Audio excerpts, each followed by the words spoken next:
Olá, louvado seja nosso Senhor Jesus Cristo. Senhor, purificai meu coração e os lábios, para que eu não se dignamente a vossa santa palavra. O Evangelho dessa sexta-feira está em Lucas 5, de 12 a 16. Evangelho do dia 10 de 1 de 2025.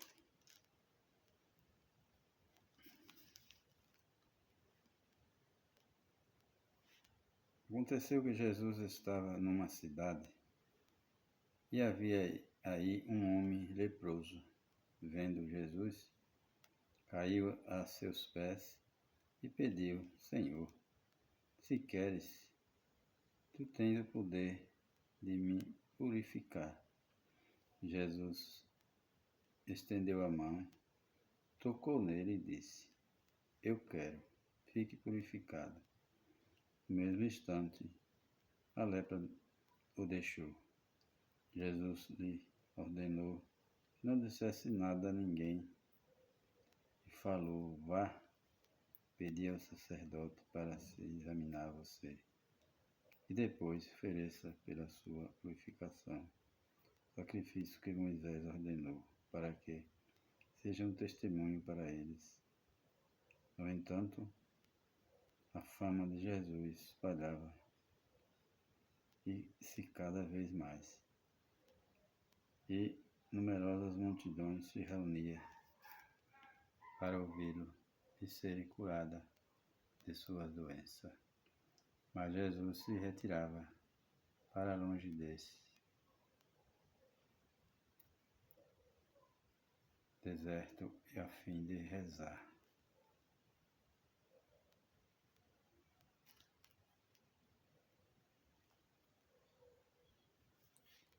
Palavra da salvação, glórias a vós, Senhor. Queridos irmãos e irmãs, em Cristo, o Evangelho de hoje está aqui falando de uma cura da lepra.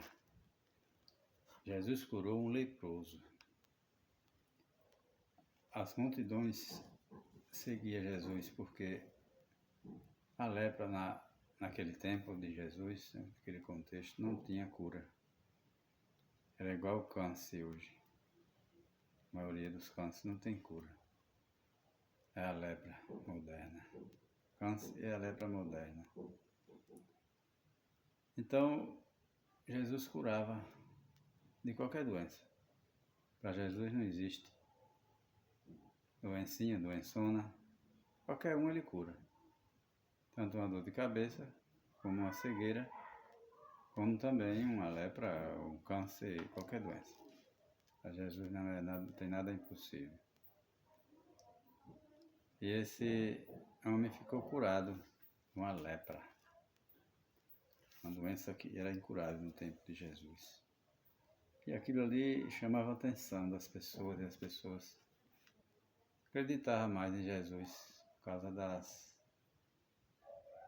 doenças que era curada por ele, por causa dos milagres que Jesus fazia. Muitos milagres Jesus fazia, curava cego, suscitava mortos.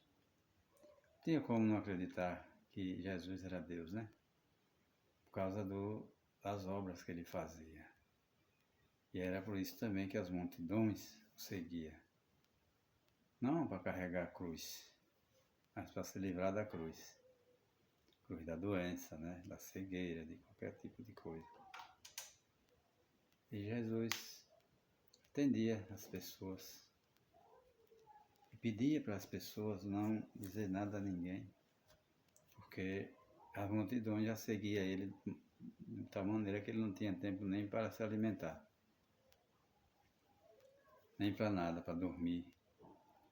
E Jesus gostava de se retirar também para rezar, porque toda pessoa precisa de oração. Jesus, claro que ele não precisava, que ele era Deus, ele é Deus. Mas ele rezava, se retirava para rezar, porque tinha que dar exemplo para nós, seguidores do Evangelho. Porque para viver o Evangelho precisa ter uma vida de oração intensa. Não é só rezar um Pai Nosso, Ave Maria e se deixar, não, dormir. Não. Tem que rezar pelo menos, no mínimo, o texto de Nossa Senhora todos os dias. Se possível for o Rosário de Nossa Senhora. Porque a oração é o alimento que alimenta a alma. O alimento alimenta o corpo, a oração alimenta a alma. E a gente não cai em tentação. Por isso que o Pai Nosso diz, né? Não deixeis cair em tentação, mas livra-nos do mal. É isso aí, Jesus ensinou o Pai Nosso. Desse jeito, a oração que Jesus nos ensinou. Está na Bíblia. Pai Nosso que estás no céu. Então, meus irmãos, é através dessa força da oração que a gente vai seguir os passos do Senhor. Aí nos dá coragem, sabedoria para pregar a palavra. Se não tiver uma vida de oração, você não consegue pregar o Evangelho do nosso Senhor Jesus. Por isso que ele se retirava para rezar, ele gostava de ficar sozinho, passava a noite toda em oração. Está narrado na Bíblia. Porque ele queria um grupo de pessoas para começar a igreja orante, pessoas que se dedicavam à oração, tivessem uma vida de oração, testemunho. E ali, aquele homem saiu dizendo a todo mundo, não teve jeito, Jesus era seguido pelas pessoas por causa das obras que ele fazia. Você já pensou, a pessoa está cheia de lepra, porque a lepra é uma doença terrível, né? E a pessoa toda deformada. E de repente, essa pessoa volta ao normal. Quem pode fazer isso? Ser humano nenhum pode. Só Deus. Quando você coloca a mão sobre uma pessoa, a pessoa fica curada, não foi você que curou. Foi Jesus que curou. Jesus faz o braço crescer, a perna crescer, desentortar. Que maravilha, meus irmãos. As pessoas que não acreditam nessas coisas não devem ter felicidade na vida e alegria.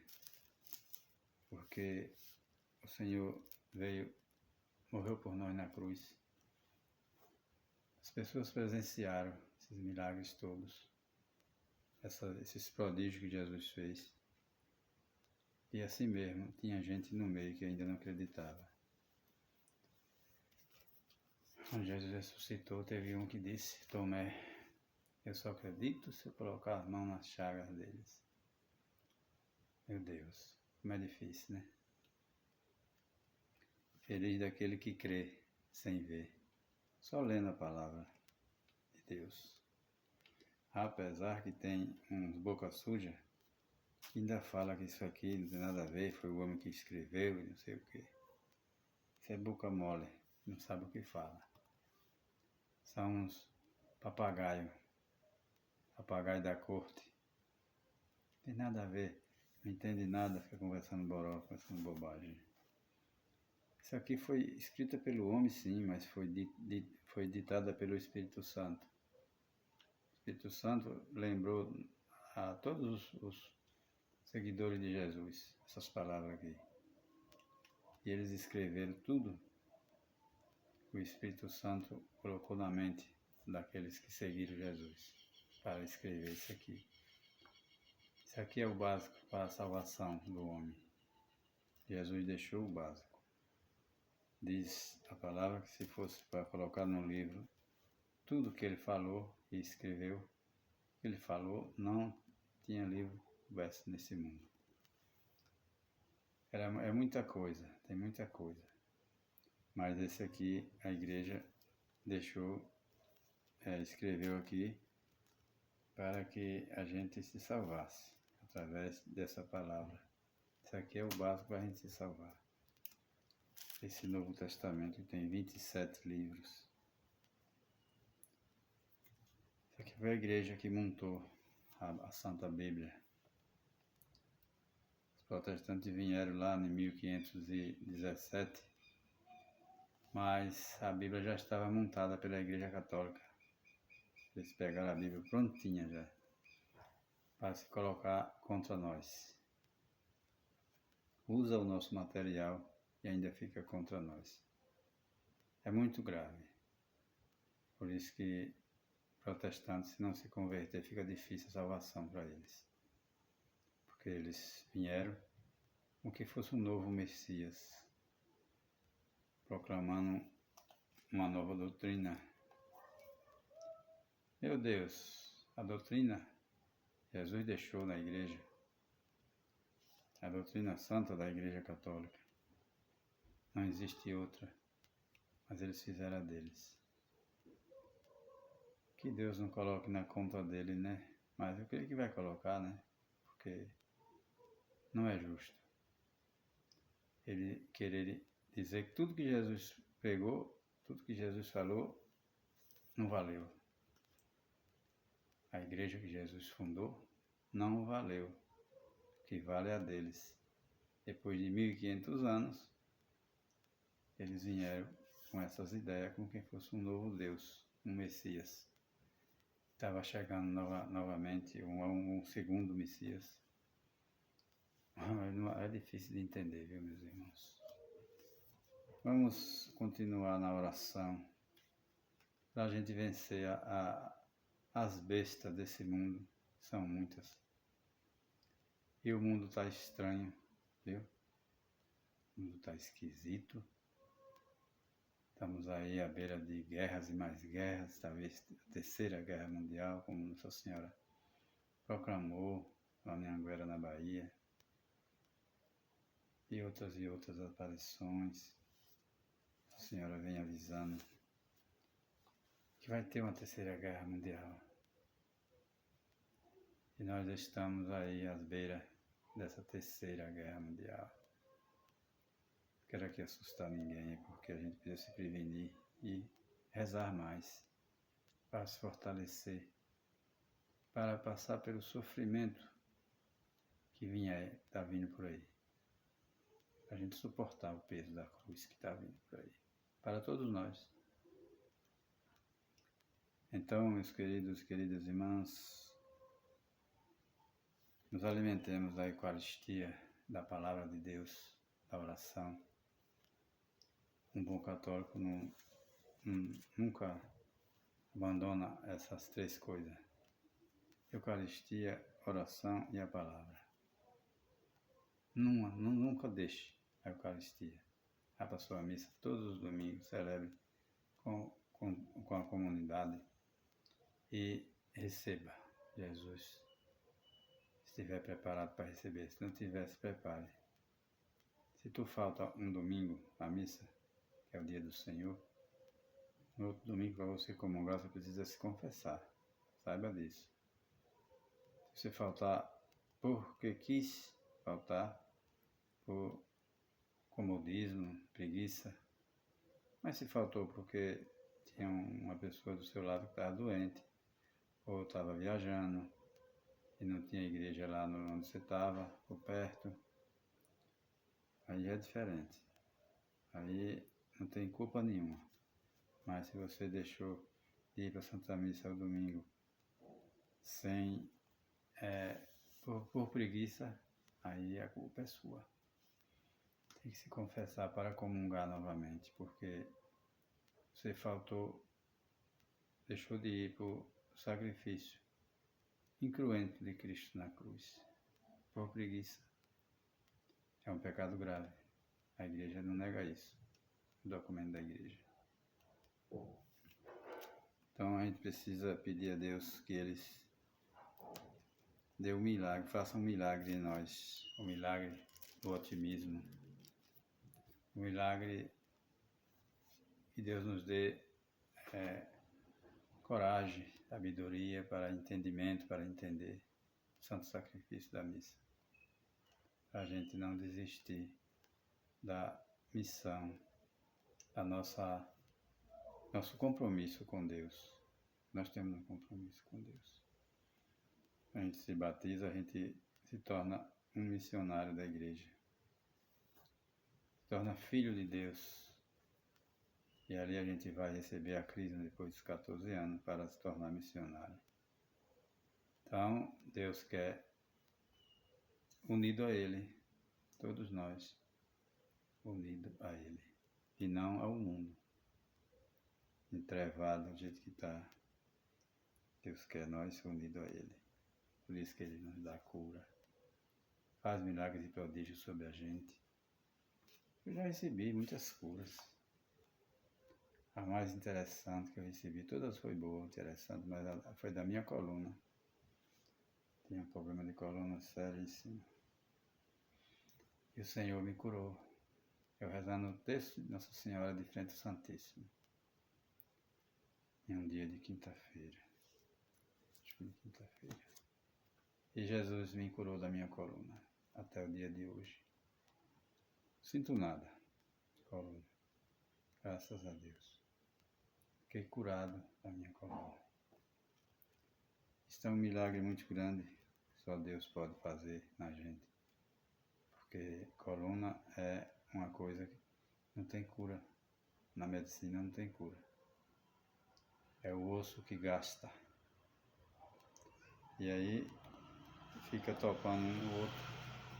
E diz que a dor é isso aí. Causa a dor insuportável. Deixa a pessoa aleijada. Mas para Deus nada é impossível. Ele pode tudo, sabe tudo, Ele vê tudo. Por isso que Ele é onipotente, onisciente e onipresente. Então, meus queridos irmãos e irmãs, o que falta na gente, sabe o que é? É fé. Se a gente tiver fé e correr atrás de Jesus, o médico dos médicos, Ele cura qualquer doença. Não existe doença para Jesus não curar. Então, assim como esse leproso recebeu esta cura da lepra, que era uma doença que não tinha cura na época, Ele pode nos curar hoje também. Inclusive da nossa cegueira espiritual, nossa falta de fé, o nosso comodismo. A gente pede não é só cura física não, cura espiritual também da alma. O Senhor dá também. Faz da gente criatura nova e nos enche do Espírito Santo. Que você seja curado também das suas doenças físicas e espiritual. Que o Espírito Santo ilumine a sua casa, o seu lar, e ajude a todos nós a enxergar melhor a mensagem de Jesus que está nos Evangelhos. Leia a Bíblia todos os dias, pelo menos um trechinho. Medite, reze junto com o texto que leu. E Deus vai abençoar você e a sua família.